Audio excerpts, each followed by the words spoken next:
नमस्ते, आप सभी का स्वागत है। आज के इस कार्यक्रम में हमारे साथ जुड़ चुके हैं अनुपम मिश्रा जी। स्वागत कर रहा हूँ अनुपम मिश्रा जी का। और आरंभ करने से पूर्व आप सभी को एक बार फिर नमस्कार से सर। अनुरोध कि कृपया चैनल को सब्सक्राइब कर लें, वीडियो को लाइक कर लें। तो अनुपम जी, आज की बड़ी खबर है कि राहुल गांधी का इकोसिस्टम इसमें बहुत एक्टिव है और वो ये कह रहा है कि साहब मोदी ने भारत की ट्रंप के सामने नाक कटवा दी और कोई बंदा हो तो होना चाहिए जेलेंस्की जैसा। अगर राहुल गांधी गए होते तो बिल्कुल पक्का ये इंश्योर करते कि ट्रंप के सामने जो है वो कमज़ोर नहीं दिखते। तो इस पर आपका क्या विचार है? ऐसा दो टी शर्ट वाले नेताओं का, एक फुल टी शर्ट एक हाफ टी शर्ट। मैं फुल टी शर्ट पहना हूँ, आप हाफ टी शर्ट पहने हैं सर। तो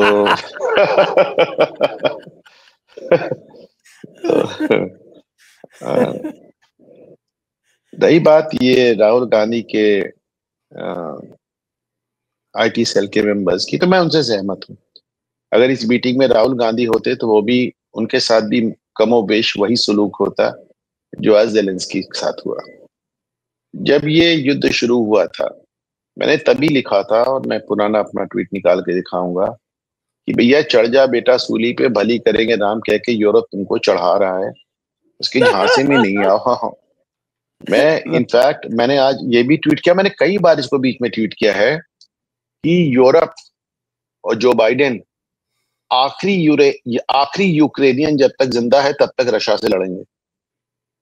उनका तो कुछ वो तो सिर्फ पैसे दे रहे हैं, और वो भी ट्रम्प कहता है लोन दे रहे हैं, बाद में सब वसूलेंगे। जान जा रही है यूक्रेन के लड़कों की। हालत ये हो गई कि आप यूक्रेन के कॉलेजेस से, यूक्रेन के क्लबों से, यूक्रेन के कॉफी हाउसेस से छात्रों को अरेस्ट किया जा रहा है फौज में भर्ती करने के लिए। लगातार लोग मर रहे हैं, लगातार आप तबाह हो रहे हैं। एक सिर्फ इतना है कि अभी तक आपको पैसे मिल रहे थे, अब उस पैसे पे भी रोक लगती नजर आ रही है। ट्रम्प खुद तो रोक लगा ही रहे हैं। अच्छा देखें, जितने ये यूरोप के लीडर्स कूद रहे हैं कि नहीं नहीं हम तुम्हारे साथ हैं, ये सब तो वैसे भी अपने चुनाव हार रहे हैं। ये जो प्रेसिडेंट यूरोपियन यूनियन है उनका जो लेटेस्ट ट्वीट है वो पढ़ देता हूँ। Your dignity honors the bravery of the Ukrainian people. Be strong, be brave, be fearless. You are never alone, dear President Zelensky. We will अच्छा ये भी continue बहुत मजेदार बात है just and lasting कि peace. मेरे ख्याल से ये भी दिल्ली बड़ी से ही मजे होगा, नहीं, दिल्ली में थी ना ये कल तो। ये भी बड़ी मजेदार बात है कि जब ट्रम्प जेलेंस्की को डांट के निकाल देते हैं, तो ये कहते हैं बेटा तुम लड़ते रहो, बहुत बहादुरी से लड़ते रहो, हम तुम्हारे साथ हैं। लेकिन जब वही ट्रम्प आके यूरोपियन लीडर्स को डांट के चले जाते हैं, जब जेडी वैंस आके सबको डांट के चले जाते हैं, तब कोई नहीं बोलता। जब ये खुद डांट खाते हैं तब इनकी बहादुरी कहाँ चली जाती है। अभी जेडी वैंस ने कितनी बुरी तरह पूरे यूरोप को लताड़ा, ट्रम्प खुद यूरोप को लताड़ते रहे, तब उनकी आंख में आंख डालने की हिम्मत नहीं है, उनसे बोलने की हिम्मत नहीं।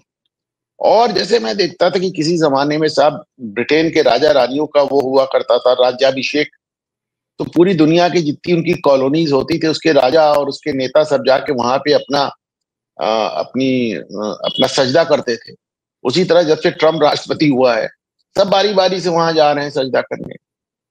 मोदी तक गए, सब जा रहे हैं भाई। यूनिपोलर वर्ल्ड का नेता है वो, उसको आप कुछ नहीं कह सकते। तुलसीदास जी ने कहा सवरत को नहीं दोष गुसाई। और ट्रम्प को ये भी मालूम कि उनके पास नरेंद्र मोदी की तरह 6 टर्म नहीं है, ना वो शी जिनपिंग की तरह लाइफ लॉन्ग प्रेसिडेंट है, ना वो पुतिन की तरह। उनको मालूम है कि उनके पास आने वाले 3.5 साल में जो करना है कर लेना है, इसके बाद तो उनको राष्ट्रपति भी नहीं बनना, इसके बाद तो उन्हें चुनाव भी नहीं लड़ना। तो ट्रम्प के पास हारने को कुछ नहीं है, ट्रम्प के पास हारने को कुछ नहीं है। अब ये बात हुई कि साहब ट्रम्प ने ऐसे बात की और जेलेंस्की ने ऐसे बात की, ये तो एक डिप्लोमेसी का इतना बड़ा फेल्योर है कि आप मीटिंग में पहुंच गए, आप प्रेस कॉन्फ्रेंस में पहुंच गए और आपके टर्म्स भी आपस में तय नहीं थे, आपस में कोई बात ही तय नहीं की। हकीकत यह कि जब दो राष्ट्राध्यक्ष मिलते हैं तो सामान्य तौर पे उसके पहले महीनों तैयारी होती है। दोनों देशों के विदेश मंत्रालय आपस में मिलके एक से एक छोटी बात एकदम तय करते हैं कि साहब किसको क्या कहना है, कैसे करना है, फाइनल जॉइंट स्टेटमेंट क्या होगा, क्या टर्म्स होंगे। अभी आप देखें जब नरेंद्र मोदी गए मिलने, मैं देख रहा था कि CNN को देख रहा था, CNN कह रहे थे साहब नरेंद्र मोदी जब गए तो ही took the entire American administration by surprise. वो इतनी तैयारी के साथ गए थे, पहले से मन बना के गए थे, हाँ साहब आप टैरिफ लगाना चाहते लगाइए, बदले में हमको टेक्नोलॉजी ट्रांसफर कर दीजिए, बदले में हमको। अच्छा आप ये देखिए वो F-15 जिसके लिए तब तक F-30 जो जितने फाइटर प्लेन्स जो कुछ भी उसके पास है, ट्रंप ने सब आपको ऑफर कर दिया, टेक्नोलॉजी ट्रांसफर ऑफर कर दिया। अब उसके बाद आपने यहाँ ये कहना शुरू कर दिया कि वो प्लेन ही बकवास है, वो टेक्नोलॉजी ही बकवास है। तो हकीकत ये है कि वो आदमी इतना प्रिपेयर होके गया था, और वो ही नहीं, उसके बाद देखिए मीटिंग कितनी लंबी चली, 4.5 घंटा मीटिंग चली। ट्रंप भी थे, मोदी भी थे, दोनों देशों की टीम थी, 4.5 घंटा एकदम एकदम निटी ग्रिटी सब सॉल्व आउट हुआ। और उसके बाद ट्रंप क्या, माय फ्रेंड मोदी करके बात खत्म हो गई। और एक एक ये हुआ, डांट के निकाल दिया गया इसको, इन लोग फिर से चढ़ा रहे कि चढ़ जा बेटा सूली पे, इतनी डांट खा के इतनी। अच्छा ये भी मान लें, चलिए आप बड़े बहादुर है, अब आप करेंगे क्या? अमेरिका आपको पैसा नहीं देगा, यूरोप को देने नहीं देगा। यूरोप कहता है कि हम तुमको अपनी फौज देंगे। आपने देखा स्टारमर से क्या पूछा डोनाल्ड ट्रंप ने, यूनाइटेड किंगडम ब्रिटेन के प्रधानमंत्री से, स्टारमर से उन्होंने सबके सामने पूछा ट्रंप से, ट्रंप ने पूछा अकेले लड़ लोगे, हम साथ नहीं जाएंगे तो अकेले लड़ लोगे? और जो इतनी औकात है तुम्हारी? मेरा जो मूल प्रश्न था वो राहुल गांधी के बारे में था। राहुल गांधी वाली बात ही मैं बता रहा हूं कि जिस तरह जो कुछ भी आज हुआ है, ये मैंने अपनी पूरे जीवन में कभी नहीं देखा इतने बड़े स्तर पे। और अगर इसको इन लोग अभी भी सपोर्ट कर रहे हैं, क्या मर्द आदमी था, लात खा के निकला, ये क्या मतलब है भाई? वो अच्छा एक ये बड़ी विचित्र सी बात हो गई है, जो भी आदमी आपको लगता है कि कहीं से मोदी के अगल बगल भी नजर आ जाए, वो विलेन हो जाता है आपके लिए, और वो आपको लगता है कि उसको तो गिराना है साहब। और जो मोदी के खिलाफ बोलेगा, आज मैं देख रहा था राजदीप सरदेसाई का ट्वीट देख रहा था, वो कह रहे थे ये तो साहब बड़ी बेईमानी हो रही है, जिस तरह मैचेस हो रहे हैं इस तरह तो इंडिया चैंपियंस ट्रॉफी जीत जाएगी, इंडिया जीत जाएगी। क्या बोल रहे हैं, व्हाट इज ही सेइंग? तो मैं एक वही पुरानी बात कह रहा हूं जो हमेशा से कही जा रही है कि साहब मोदी का विरोध करते करते आप देशद्रोही बातें करने लगे। अब ये इस बात पे इतना खुश हैं कि जेलेंस्की के साथ जो हुआ है, आप सोचिए जेलेंस्की के आम, मतलब आज यूक्रेन के आम नागरिक के दिल पे क्या बीत रही होगी, और ये लोग उसको चढ़ा रहे हैं कि बेटा बहुत अच्छा काम किया तुमने। सिर्फ इसलिए कि मोदी के साथ ऐसा नहीं हुआ, सिर्फ इसलिए कि मोदी के साथ बड़ी इज्जतदार बातचीत हुई, सिर्फ इसलिए कि मोदी के साथ उन्होंने, ट्रंप ने उनको बहुत अकोमोडेट किया, बहुत कायदे से उनसे बात की, उनको बहुत इज्जत दी। अब ये ट्रंप से नाराज है, अब ये ट्रंप से नाराज है। कुछ मतलब किस तरह की सोच के साथ। और मैं देख रहा हूं छोटे से छोटा पत्रकार, छोटे से छोटा कॉलमनिस्ट, छोटे से छोटा यूट्यूब हैंडलर, सब एक भाषा में बात कर रहे हैं, सब एक जैसे, वास्तव में लगता है इनको टूल किट कहीं से लिख के आती। हाँ वो तो दिख रही है बिल्कुल। इसमें तो ये ऐसा दिखा रहे हैं जैसे कि राहुल गांधी जीत गए हों और मोदी हार गए हों। अभी राहुल गांधी भी ये सोचिए मतलब राहुल गांधी को देखिए, अब राहुल, अच्छा ठीक है, आप राहुल गांधी को बहुत बड़ा तीस मार्खा बता रहे हैं। राहुल गांधी पहले डीके शिव कुमार का जवाब दे लें, राहुल गांधी पहले शशि थरूर का जवाब दे लें, राहुल गांधी पहले अपनी पार्टी के नेताओं का जवाब दे लें। राहुल गांधी भाई देखे, भाजपा तो उनको कुछ मानेगी नहीं, आप मान के चलें, वो अलग अलग पार्टी है। जो गठबंधन बना था विपक्षी जिसका नाम इंडिया था, उसका हर नेता राहुल गांधी को कुछ उटपटांग कह चुका है और दिल्ली में उनके खिलाफ चुनाव लड़ चुका है।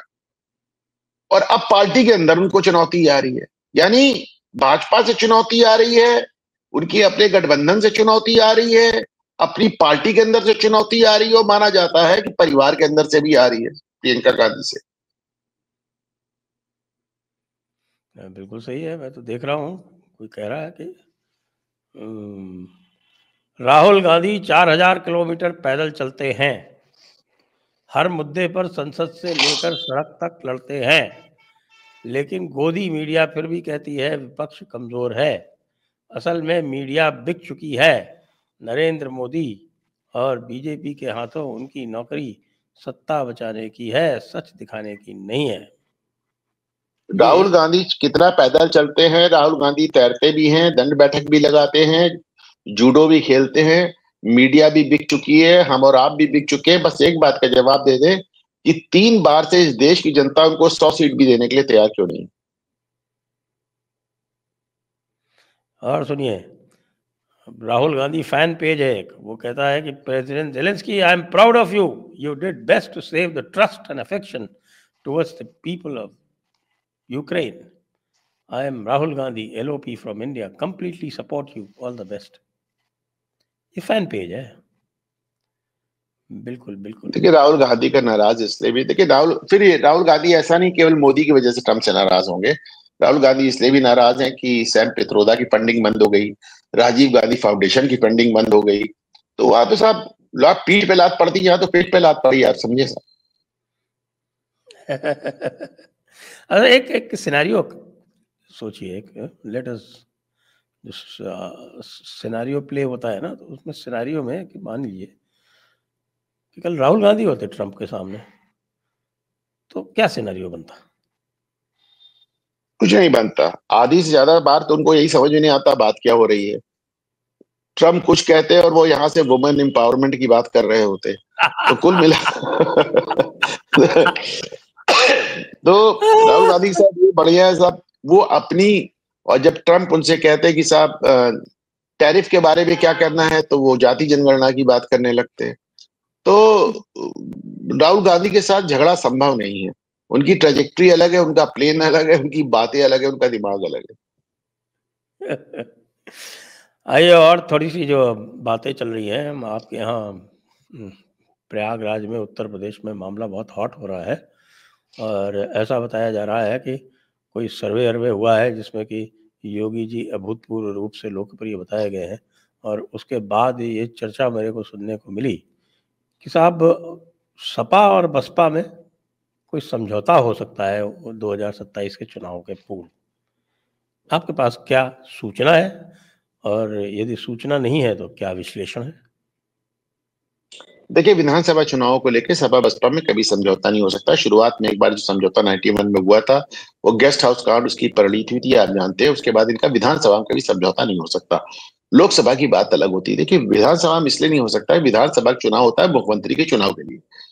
मायावती अपने रहते कभी अखिलेश यादव को मुख्यमंत्री नहीं देख सकती, अखिलेश यादव मायावती को मुख्यमंत्री नहीं देख सकते, बात खत्म। तो ये जो सपा बसपा गठबंधन वाली बात है, ये सब ऐसे ही हवा में गप है, इसका कोई ना सर है ना कोई पैर है।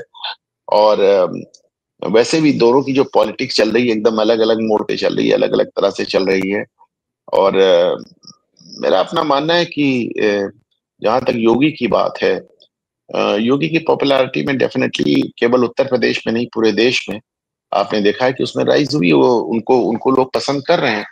देश के तमाम हिस्सों में लोग कहते हैं कि हमें योगी जैसा मुख्यमंत्री चाहिए।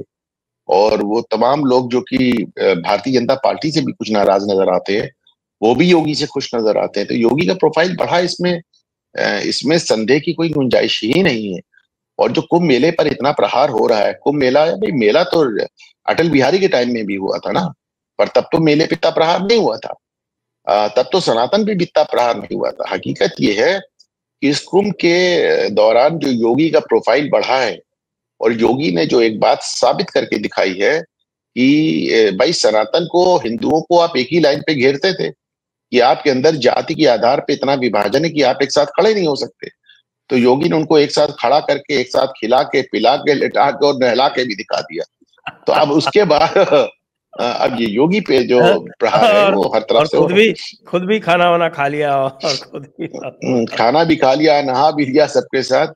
तो मेरा अपना मानना है कि योगी का प्रोफाइल जो बढ़ा है, उसी के बाद आप सनातन पे भी इतने जबरदस्त हमले देख रहे हैं, और कुंभ पे भी। अच्छा, एक चीज और, जो 3-4 जगहें सनातन के लिहाज से इस समय चर्चा में है, संयोग की बात है उस चारों उत्तर प्रदेश में है।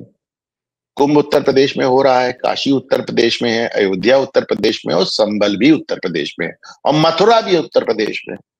तो ये जो 4-5 जगहों से जो आप सनातन का रिवाइवल देख रहे हैं, और प्लस जो योगी का अपना अंदाज है काम करने का, चाहे उनका बुलडोजर जस्टिस मान लीजिए, चाहे दुकानदारों द्वारा उनको अपना नेम प्लेट लिखवाने की बात मान लीजिए, चाहे कांवड़ियों पे फूल वर्षा मान लीजिए, चाहे कुंभ का आयोजन मान लीजिए, और सबसे बड़ी बात यह है कि इतना कुछ करने के बाद योगी ये भी साबित कर देते हैं कि देखो साहब, हमने सनातन के नाम पे इतना कुछ किया, हिंदुओं को तो एक साथ किया ही किया, प्रदेश को पैसे भी कितने मिले, देश को पैसे भी कितने मिले, देश की इकोनॉमी में कितना बड़ा बूस्ट आया। तो यानी वो तो धर्म, संस्कृति और व्यापार सबको जिस तरह से जिस लेवल पे ले जा रहे हैं, तो लोग योगी से परेशान हैं। और योगी से परेशान है तो निशाना कभी कुंभ बन जाता है, कभी सनातन बन जाता है। जी हाँ। और एक सवाल मैं आपसे पूछ लेता हूँ संजय सर, एक सवाल। राहुल गांधी मोदी पे इतने ज्यादा आक्रामक रहते हैं, हिंदुत्व पे भी आक्रामक रहते हैं, हिंदुत्व को भी उन्होंने तमाम बातें कही। उनके पार्टी के नेता तो कहते हैं कुंभ जाके कोई क्या फर्क पड़ेगा, कोई गरीबी दूर हो जाएगी। अच्छा, ये भी बहुत मजेदार बात है। खड़गे कह रहे हैं, उनको तो अपनी गरीबी दूर करनी ही नहीं है, उनको तो नहीं हो गई गरीबी दूर ना। अरे भाई, गरीबी देखिए कैसे दूर। खड़गे कहते हैं कुंभ जाके क्या गरीबी दूर हो जाएगी, और हिमाचल प्रदेश में सुक्खू सरकार 36 मंदिरों से कह रही सोना दो, पैसा दो, हमको वो वादे पूरे करने हैं, ओल्ड पेंशन स्कीम जारी करनी है, तनख्वाह देनी है। तो मंदिरों से पैसे मांग रहे हैं और कहते हैं मंदिर जाके क्या गरीबी दूर हो जाएगी। अरे तुम्हारी सुक्खू सरकार की तो हो ही रही है ना दूर, हो ही रही है। वो देखिए आप, स्टालिन 46 साल से सोना गला रहा है, बंदा जाके हाईकोर्ट में एफिडेविट देता है कि मुझे सोना गलाने से आप नहीं रोक सकते मंदिरों का, मैं तो 46 साल से ये काम हो रहा है यहाँ पे। तो सब मंदिरों को लूट भी रहे हो, कह रहे हैं मंदिर जाने से क्या गरीबी दूर हो जाएगी। लेकिन सवाल मेरा आपसे ये था कि राहुल गांधी, और ये कभी कभी मुझे बड़ा दिलचस्प भी लगता है, जो आरएसएस, मोदी और हिंदुत्व, अगर ये दो तीन चीजें उनके हाथ से छीन ली जाए, और ये अभी हाल में जाति जनगणना, तो मेरे ख्याल से उनके पास बोलने के लिए कुछ नहीं होगा। तो अगर राहुल गांधी जो दिन रात मोदी पे यार, अभी तो वेल्थ इक्वलाइजेशन करना है, तो वो जाति जनगणना चितवारी ना। सुनिए, अभी राहुल गांधी जो दिन रात मोदी पे, आरएसएस पे, हिंदुत्व पे, जातियों पे आक्रामक रहते हैं, उन राहुल गांधी ने इस पूरे कुंभ के दौरान इन पर्टिकुलर, और जनरली वो योगी पे कभी आक्रामक नजर नहीं आते, वो योगी का नाम भी नहीं लेते। और मतलब क्या उन्होंने, जैसे मैं कहता हूँ, राहुल गांधी ने अपनी सारी लड़ाई आउटसोर्स कर दी है। वो कहते हैं बंगाल में भाजपा से ममता लड़ने, बिहार में लालू लड़ने, उत्तर प्रदेश में अखिलेश लड़ने, महाराष्ट्र में शरद पवार लड़ने, दिल्ली में केजरीवाल लड़ने, प्रधानमंत्री मैं बन जाऊं। तो क्या उन्होंने जिस तरह उत्तर प्रदेश में अपनी लड़ाई अखिलेश यादव को आउटसोर्स कर दी है, क्या उन्होंने योगी वाला मामला भी आउटसोर्स करके, योगी तो, अखिलेश तो दिन रात योगी पे फायर रहते हैं, लेकिन राहुल गांधी ने कभी भी योगी को टच करने की कोशिश नहीं की। आपको क्या लगता है सर? कह दिया होगा किसी ने, उनके पास जो उनका जो लेफ्टिस्ट सलाहकार है, उन्होंने कहा होगा कि भाई इसको छोड़ दो, आप तो केवल मोदी पे कॉन्सेंट्रेट करो, ये छोटा सीएम है, आप इस लेवल के नहीं हो, आपको सीएम के बारे में नहीं बोलना चाहिए, आप या तो पीएम के बारे में बोलो, या यूएन के बारे में बोलो, या ट्रंप के बारे में बोलो। ऐसा उनको समझा दिया गया होगा, और उनकी ईगो इस प्रकार की है कि उनको लगा हुआ है छोटा मोटा सीएम, इसके बारे में मैं बोलूंगा। हो सकता है, संभव है, क्योंकि मैं बिल्कुल देखना चाहूंगा कि राहुल गांधी एक बार योगी से भी उलझे। काउंटर क्वेश्चन ये है कि आपने इनको किसी सीएम के बारे में बोलते सुना है? ये बताइए। जगनमोहन रेड्डी पे तो ये हमलावर थे, और बाकी जगह के सीएम तो इन्हीं को दौड़ाए रहते हैं, ममता जी इन्हीं को डांटती रहती हैं, केजरीवाल इनका नाम भ्रष्टाचारियों की सूची में लगा देते हैं। अभी हालांकि केजरीवाल पे भी हमलावर थे, ये केजरीवाल पे भी हमलावर थे, ऐसा नहीं इन्होंने केजरीवाल को तमाम बातें कही, पहली बार कहीं पर कहीं। इलेक्शन चल रहा था, इलेक्शन के चलने पे जो बातें कही जाती हैं वो तो कई बार, लेकिन राहुल गांधी इलेक्शन के दौरान भी योगी के मुंह नहीं लगते। पता नहीं, 2022 का मुझे याद नहीं है, आप बताइए। योगी का अपना एक प्रभाव है, और मुझे लगता है कि योगी से हर आदमी उलझना नहीं चाहता है, और सबको ये भी मालूम है कि आप उनको दो कहेंगे तो वहां से चार सुनाते हैं वो। अखिलेश यादव को आपने देखा, उन्होंने हर बार कैसे कैसे जवाब दिए, और विधानसभा के अंदर तमाम लोगों का तो ये भी मानना है कि अखिलेश यादव लोकसभा इसीलिए चले गए कि विधानसभा के अंदर योगी उनको अक्सर डांटते रहते थे। तो आपको याद है योगी ने तो अखिलेश यादव से यहाँ तक कह दे, तो अपने बाप की इज्जत नहीं कर पाए तो मुझे संस्कार सिखाओगे? तो और अभी कुंभ में भी उन्होंने बता दिया कि किसको क्या नजर आया, कैसे नजर आया। तो अब मुझे ये नहीं जो पता कि वो किसको गिद्ध कह रहे थे और किसको सूअर कह रहे थे। अब आपको पता होगा, आप नहीं बता रहे, पर कोई बात नहीं, चलिए।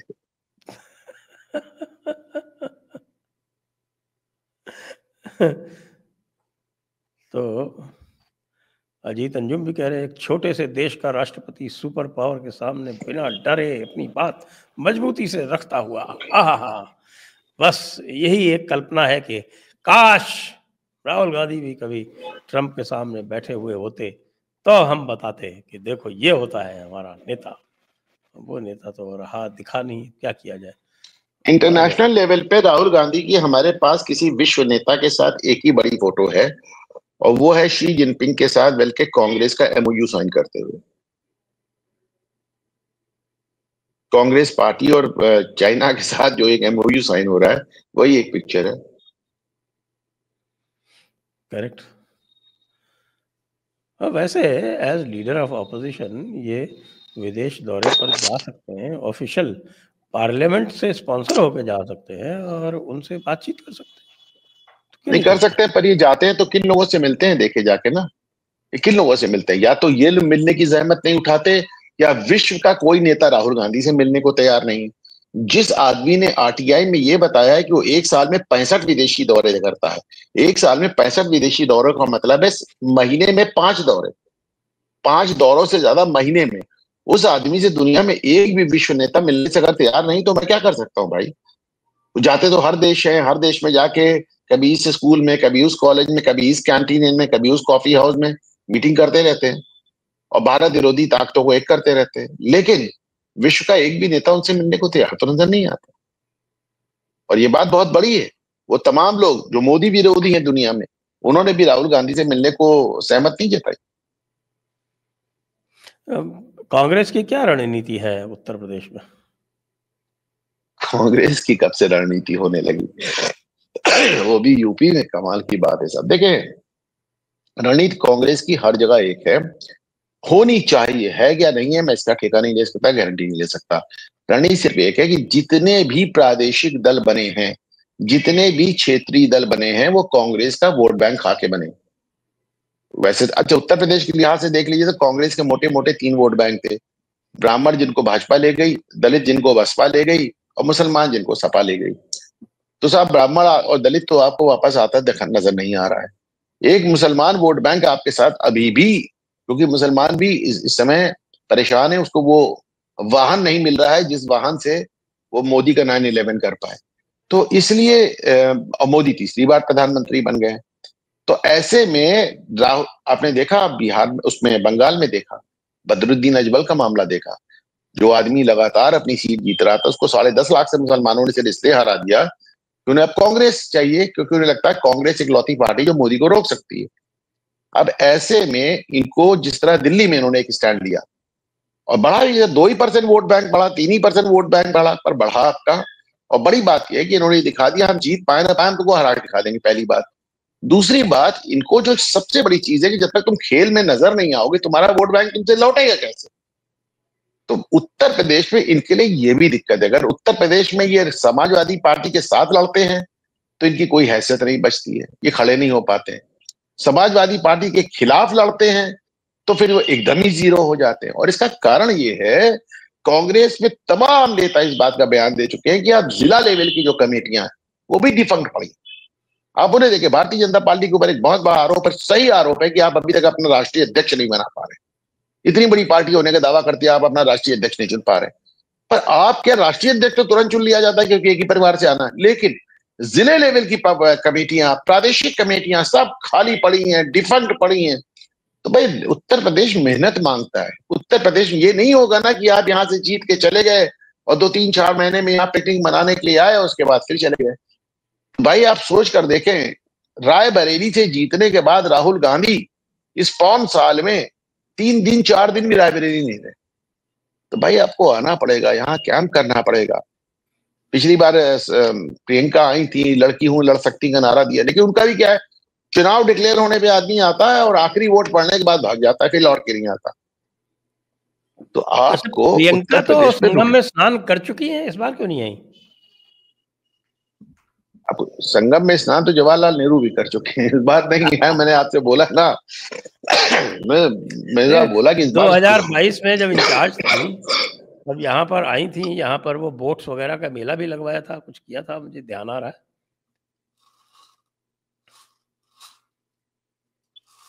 देखिए, बात कुंभ की नहीं थी, बात योगी आदित्यनाथ की थी। अखिलेश यादव खुद तो कुंभ ना आया है, बस योगी को गाली देते रहे वो। और ऐसे हालात में अगर जो भी कुंभ जाता उससे राहुल गांधी, अखिलेश यादव दोनों ही, उसमें आप देखिए डीके शिव कुमार आ गए, बहुत बड़ी बात थी, बहुत बड़ी बात थी डीके शिव कुमार का आना। दिग्विजय सिंह भी आ गए, सुक्खू भी आ गए। अब सुक्खू तो इसलिए आ गए कि उन्हें लौट के मंदिरों को लूटना था। डीके शिव कुमार इसलिए आ गए क्योंकि उनको समझ में आया कि वो सिद्धारमैया उनके लिए 2.5 साल बाद सीट खाली नहीं करने वाले हैं। उल्टे सिद्धारमैया के जो चेले हैं वो इस समय डीके शिव कुमार पे हमलावर है, प्रदेश के गृह मंत्री को देख लीजिए। और दिग्विजय सिंह आए नहीं आए कोई फर्क नहीं पड़ता सर।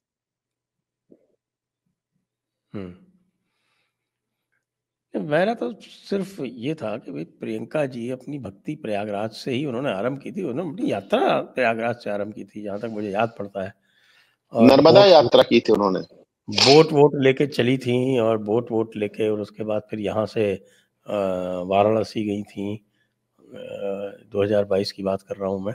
नहीं देखिए, कांग्रेस में इसको लेके बहुत ढेर सारी बहस और बहुत ढेर सारा मंथन हुआ है। बीच में ये खबर बाकायदा प्लान करा गई कि 16 तारीख को आ रहे हैं, दोनों भाई बहन आ रहे हैं। फिर देखा गया कि उसका रिस्पांस क्या आता है। और मतलब बताया जाता है कि कांग्रेस पार्टी में इसको लेके बहुत मंथन हुआ। एक बहुत बड़ा गुट चाह रहा था कि इनको जाना चाहिए। और ये वो जो उन्होंने एक अपना वामपंथी गुट बना रखा है, जिसमें जेएनयू के 3 प्रेसिडेंट आ गए हैं अब इनके पास, 3 प्रेसिडेंट इनके लिए काम कर रहे हैं। तो वो कह रहा था साहब किसी हालत पे नहीं जाना चाहिए, कतई नहीं जाना चाहिए।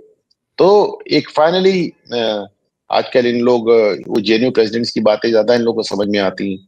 कन्हैया कुमार ने समझाया होगा कि अल्लाह बहुत ताकतवर है, अल्लाह बहुत बड़ा है, आपको कुंभ नहीं जाना चाहिए। ठीक है, अल्लाह से नहीं डरो, गए। अल्लाह से डरो। हाँ, अल्लाह से जो, वो तो उनकी बड़ी फेमस स्पीच है ना कि अल्लाह बहुत ताकतवर है, अल्लाह सबसे बड़ा है। तो वैसे समझाया होगा, फिर नहीं गए।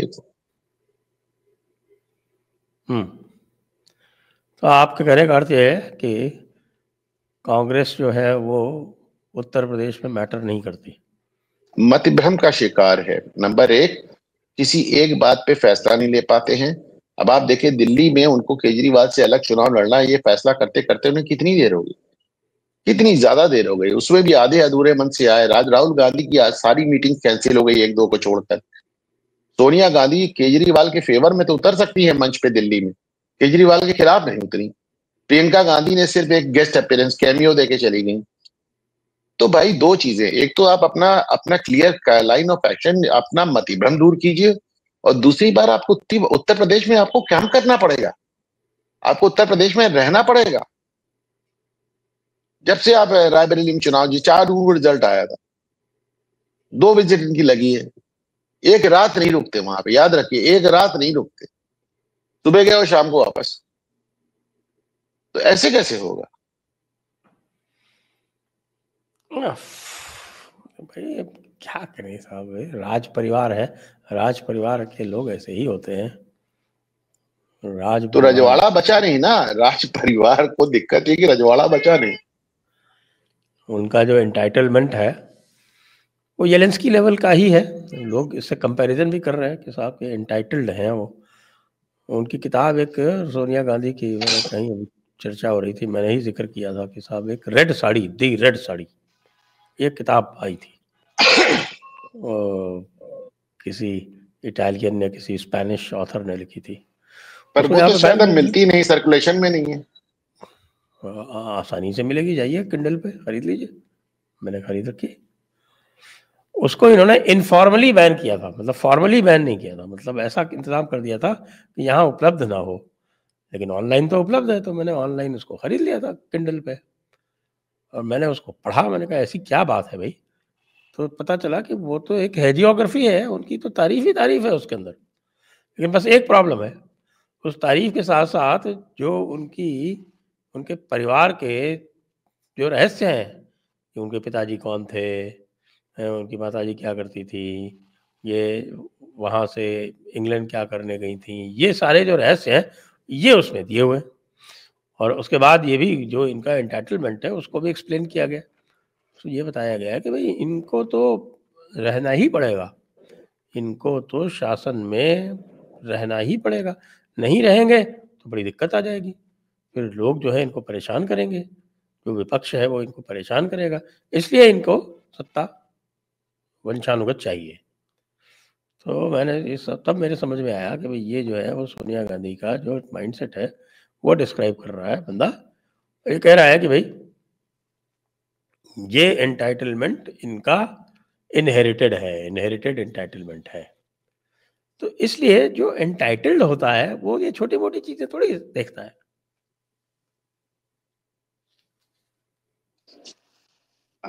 देखिए एक चीज और भी है, कांग्रेस परिवार, गांधी परिवार का इतना ज्यादा पैसा लग गया है भारत में कि आप इनको छोड़कर भी ऐसे रातों रात नहीं जा सकते। नेशनल हेराल्ड केस अपने आप में एक बहुत बड़ा सबूत है। आपने इतना, आपकी इतने वेस्टेड इंटरेस्ट हो गए, इतने फाइनेंशियल इंटरेस्ट हो गए हैं पूरे देश में कि देश छोड़ के जाना भी एक ऑप्शन फिलहाल समझ में नहीं आता। दूसरी बात, एक बात ये भी देखें आप संजय सर कि चुनाव हारे या जीते, पर राहुल गांधी, सोनिया गांधी, प्रियंका गांधी की जो लाइफ स्टाइल है वो तो प्रधानमंत्री और राष्ट्रपति जैसी है ना।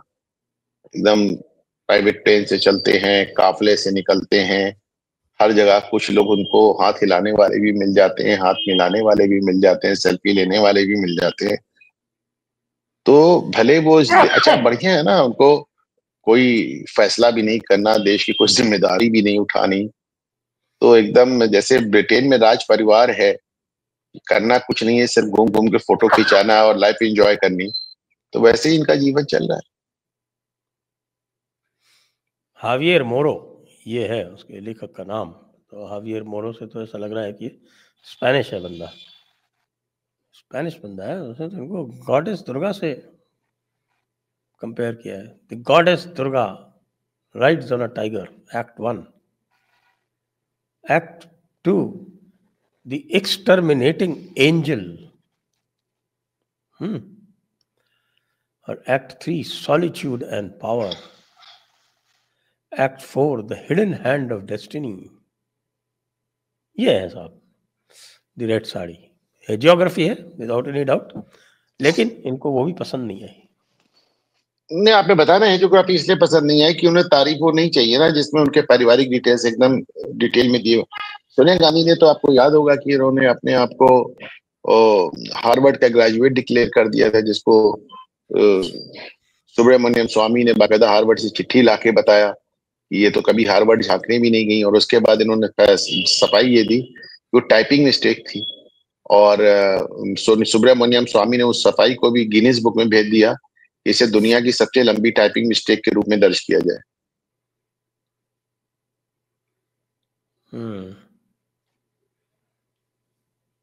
तो ये है इसमें, कह रहे हैं कि इसमें ये पढ़ रहा हूँ कि कोई प्रिडिक्शन कर रहा था टीवी पे कि साहब ये हार जाएंगी, तो उसने कहा कि भाई दैट लीव्स सोनिया डिप्रेस्ड।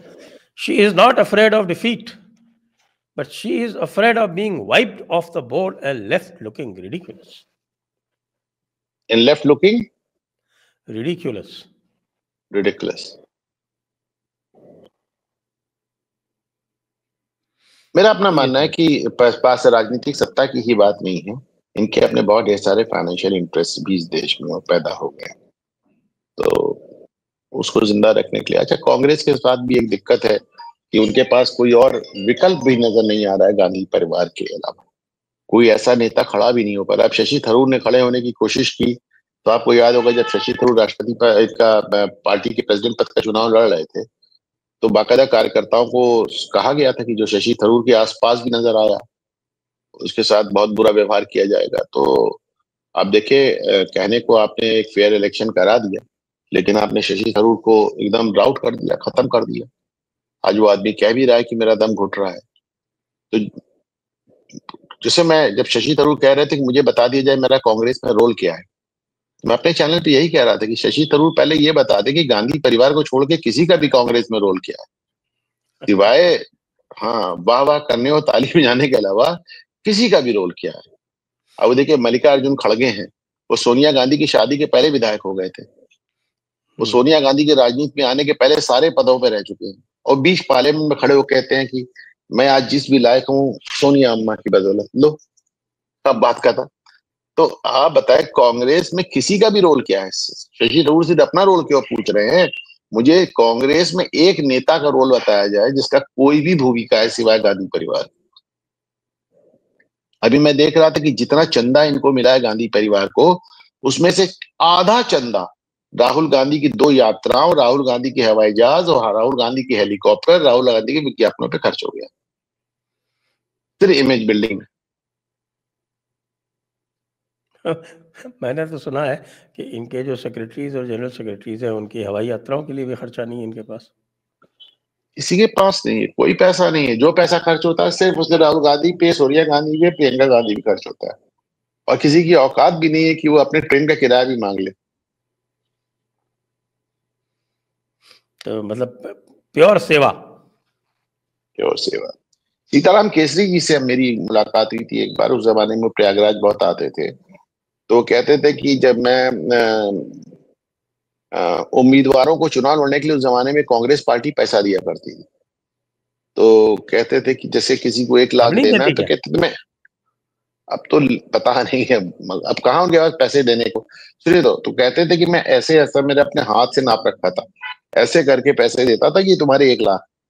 तो क्या वो कभी 95,000 निकलते थे, कभी 1,05,000 निकलते थे, लेकिन इससे ज्यादा वेरिएशन नहीं होता था। मैंने हाथ से 1 लाख नाप रखा था, तभी वो मुहावरा चला था ना, न खाता ना बही जो सीताराम कहे वो सही। तो एक जमाने में पार्टी पैसे भी देती थी लोगों को चुनाव लड़ने के लिए, और अब तो कोई मतलब ही नहीं रह गया। अब तो जो कुछ पैसा आ रहा है, आप सोचिए 50% पैसा राहुल गांधी की 2 यात्राओं पे खर्च हो गया, उनके हेलीकॉप्टर, उनके हवाई जहाज पे खर्च हो गया, उनकी विदेश यात्रा पे खर्च हो गया, उनके विज्ञापनों पे खर्च हो गया, उनकी इमेज बिल्डिंग में खर्च हो गया। और वो जो ग्लोबल नॉलेज इनिशिएटिव हमारे सीताराम गंगाराम जी बढ़ई का जो था, और उसकी जो यूएस एड की फंडिंग थी वो बंद हो गई। तो विदेश यात्राओं में जो बुला के उनके लेक्चर टूर ऑर्गेनाइज किए जाते थे वो भी अब बंद हो जाएंगे। यूएसएड की फंडिंग तो राजीव गांधी फाउंडेशन को भी आ रही थी, हाँ, वो तो वो बंद भी हो गई। बंद हो गई। वो भी बंद हो गई, विजय महाजन जी। और वैसे तो पता नहीं कहाँ कहाँ से कितने एनजीओज इनको जो है इधर उधर से वो सब करते रहते हैं। वो पूरा तो अब वेब जो है वो इतना बड़ा बन गया है कि उसके थ्रू नेविगेट करना भी बड़ा मुश्किल काम है। और एक अपने हमारे खास मित्र केजरीवाल जी के बारे में भी बात कर लेते हैं साहब। केजरीवाल जी चुप क्यों हैं? केजरीवाल जी सीधे संसद में बोलेंगे, राज्यसभा में। लेकिन राज्यसभा में तो वो तब जाएंगे, देखिए संजीव अरोड़ा को उन्होंने लुधियाना वेस्ट से असेंबली का कैंडिडेट बना दिया। असेंबली के चुनाव अभी तक डिक्लेयर नहीं हुए हैं, और जो भी मुझे बताया जा रहा है वो ये है कि संजीव अरोड़ा रिज़ाइन जो है वो तभी करेंगे जब वो चुन लिए जाएंगे, पहले नहीं करेंगे। एक बात। और दूसरी बात ये भी बताई जा रही है कि संजीव अरोड़ा का लुधियाना वेस्ट कंस्टिट्यूएंसी से इलेक्ट हो पाना अत्यंत संदेहास्पद है। तो ये तो ऐसा कैसे उनको कर रहे हैं? कैबिनेट कैबिनेट पहले कैबिनेट रिजाइन मिनिस्टर करवाना बना चाहिए। कैबिनेट मिनिस्टर बनाने का भी उनको ऑफर दिया गया है। बहरहाल इन लोग के पास बहुत ढेर सारे ऑप्शन नहीं है। आप भूल जाते हैं कि इस समय पंजाब सरकार में बड़े ऊंचे पद पे विभव कुमार पोस्टेड है, और जब स्वाति मालिवाल ने रिजाइन नहीं किया था तो आपको याद होगा क्या हुआ था। तो और वही विभव कुमार इस समय पंजाब सरकार की देखभाल कर रहा है। तो अगर विभव कुमार इस्तीफा लेने पहुंच गया तो अरोड़ा जी रिजाइन कर देंगे। यार पता नहीं, कह रहे हैं कि अरोड़ा जी ने लोकसभा का राज्यसभा का टिकट खरीदा था काफी 3 अंकों में, 3 अंक प्लस करोड़। भाई खरीदा था इसलिए कहा जाता है क्योंकि उनका पार्टी से कोई लेना ही देना नहीं था। राज्यसभा जाने से पहले उनका पार्टी से कुछ लेना देना नहीं था, और केजरीवाल ने फिलहाल सड़क पे बैठा दिया मान लेना को। करो कि फिर से नारेबाजी कर रही है, और तानाशाही नहीं चलेगी, हिटलरशाही नहीं चलेगी कर रही है, खुद अपना गायब में। हालांकि अब ये बहुत देखने की बात होगी कि केजरीवाल जो राज्यसभा सांसद के बंगले में रह रहे हैं, अब वो भी क्या संभव हो पाएगा कि इनको वापस उतने उसी फ्लैट में जिससे इन्होंने राजनीति की शुरुआत की थी, और वापस उसी गाड़ी में, वैगन आर में, let us see what happens. लेकिन केजरीवाल किसी हद तक उनको जानने वाले बताते हैं कि बहुत ज्यादा अपने मिजाज के बहुत कंट्रोल में नहीं रहते। तो ऐसा आदमी बहुत तेज डिप्रेस भी होता है, और इतने दिनों तक केजरीवाल का सामने ना आना, कोई बयान ना देना, केजरीवाल कहीं ना कहीं हतोत्साहित भी। केजरीवाल हतोत्साहित है, उनकी सरकारें भी हैं। हिमाचल प्रदेश की सरकार का हाल आप देख ही रहे हैं। नहीं देखिए, एक ही चीज मैं इसमें और जोड़ दूं सर, केजरीवाल क्यों हतोत्साहित है? केजरीवाल इससे हतोत्साहित है क्योंकि हमको और आपको कुछ भी लगे, उसको बंदे को लगता था कि वो दिल्ली का सीएम जिंदगी भर रहेगा। उसको यकीन ही नहीं था कि वो हटेगा। वरना आप देखिए, जिस दौरान कोविड ने पूरे देश में महामारी फैली हुई थी, उस दौरान वो अपना बंगला बना रहा था। कोई आदमी मुख्यमंत्री आवास ऐसे थोड़ी बनाता है जैसे उसने बनाया, पर उसने इसलिए बनाया क्योंकि उसको लगा था कि मैं तो जिंदगी भर इस आवास में रहूंगा। उसने तो गाड़ी के नंबर में भी CM01 लिखवाया है। तो वो मान के, चाहे वो तो कहता था ना कि मुझे हराने के लिए नरेंद्र मोदी को दूसरा जन्म लेना पड़ेगा, तो वो इस बात से कन्विंस था, मुतमईन था, वो इतना श्योर था कि दिल्ली में कभी नहीं हारेगा, वो कभी नहीं हटेगा।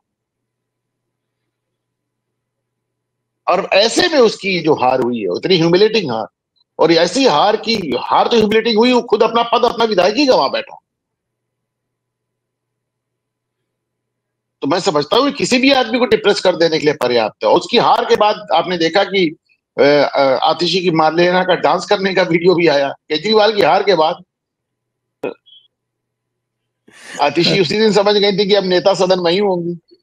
दूसरी बात यह है कि आतिशी मार्लेना जिस तरह से हाइपर एक्टिव होके और मीडिया हेडलाइंस में बनी रह पा रही हैं, वो भी कम कष्टदायक नहीं है केजरीवाल के लिए।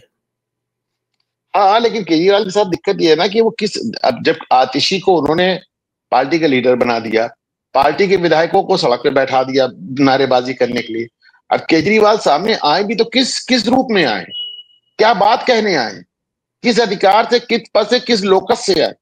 उनका लोकस स्टैंडर्ड नहीं बन रहा है इस समय। कहाँ आए, कैसे आए? और आज वो मनीष सिसोदिया भी हार गए। पार्टी के वो तो क्या बोलते हैं वो कन्वीनर, वहां तो कन्वीनर होता है ना सबसे बड़ा, तो पार्टी का कन्वीनर तो है ही। हाँ, पार्टी कन्वीनर भी है, और लगातार उनको कन्वीनर बनाए रखने के लिए कितने नियम भी बदले गए आम आदमी पार्टी के, धुआंधार नियम भी बदले इन्होंने। लेकिन केजरीवाल आज की तारीख में मैं समझता हूं कि उनके पास जिस तरह की बयानबाजी वो कर रहे थे और जिस तरह की बातें वो कर रहे थे, केजरीवाल के सामने और प्रेसिंग इश्यूज भी हैं।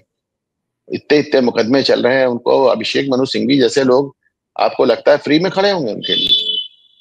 फिर अभी उनको ये भी साबित करना है कि किस तरह हरियाणा से जहर मिलाया गया पानी में। वहां भी कोर्ट में मुकदमा चल रहा है। इन्होंने तो आते ही यमुना मास्टर प्लान और बना दिया। तो केजरीवाल के पास he has his plate full. अभी तो वो, मैं समझता हूं उनके सर्वाइवल मोड चल रहा होगा। सर्वाइव कैसे करें? नेता और प्रधानमंत्री, मुख्यमंत्री बात की बात है, केजरीवाल इस बात को कैसे सुनिश्चित करें कि वो वापस जेल न जाए? आगे का क्या प्लान रहेगा? कांग्रेस को डाउन करेंगे या कि बीजेपी से लड़ेंगे? कहाँ, किस स्टेट में? अभी तो जल्दी चुनाव भी नहीं है। अभी तो देखिए 2027 में गुजरात में है, हिमाचल में है। 27 तो बहुत दूर है साहब, दोनों जगह 27 बहुत दूर है। अभी ले दे के केवल बिहार में चुनाव है, बिहार में इनकी कोई हैसियत नहीं, बात खत्म। देखिए 26 में तो अब जो बिहार में चुनाव है, और उसके बाद आपके यानी 25 में बिहार में है, 26 में असम, बंगाल, तमिलनाडु, केरला, इन सब स्थानों पे चुनाव है। तो बिहार, बंगाल, तमिलनाडु, केरल, ये जो 4 राज्य आपने गिनाए, चारों राज्य में केजरीवाल की क्या भूमिका है? या असम, इसमें केजरीवाल की क्या भूमिका है? इन 5 राज्य में तो कांग्रेस की भी कोई भूमिका नहीं है। कांग्रेस की तो फिर भी देखिए कहीं ना कहीं भूमिका निकल आती है। अगर केजरीवाल ऐसा नहीं कि आसाम में भी अभी आप देखें कांग्रेस ने अपनी सीट निकाली है, वो बात नहीं है। लेकिन केजरीवाल की क्या भूमिका है? केजरीवाल की तो कोई भी भूमिका नहीं। बंगाल का चुनाव अलबत्ता देखने में बहुत दिलचस्प होगा, बहुत ही ज्यादा। और कांग्रेस का रोल भी बहुत दिलचस्प होगा। क्या कांग्रेस बंगाल में ममता के साथ वही करना चाहेगी जो उन्होंने दिल्ली में केजरीवाल के साथ किया? हालांकि बंगाल की जनता तो उनको इतना भी जगह नहीं देती कि वो ममता को डैमेज कर पाए। वो तो एकदम नील बटा सन्नाटा, लोकसभा विधानसभा हर जगह।